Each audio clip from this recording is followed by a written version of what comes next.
وهذا شاهدنا هذه الدقيقة نزول أحد المظليين للقفز الحر، طبعا التابع للقوات الخاصة المشتركة. الشمس الثاني ينزل الآن.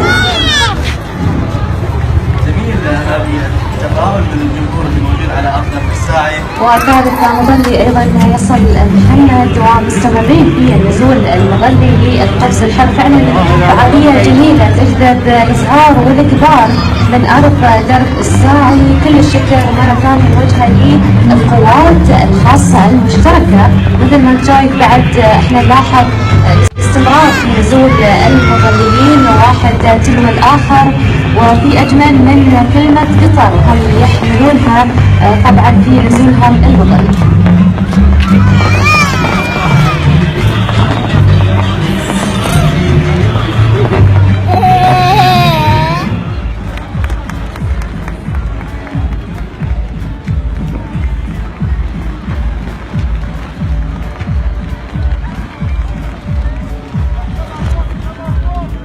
نجدد الترحيب فيكم زوار وجمهور درب الساعي الكرام. لاحظنا الآن في اللحظات الحالية نزول مظلي للقفز الحر التابع للقوات الخاصة المشتركة، وطبعا فعالية جميلة. وهذه طبعا خلينا نقول النزول المظلي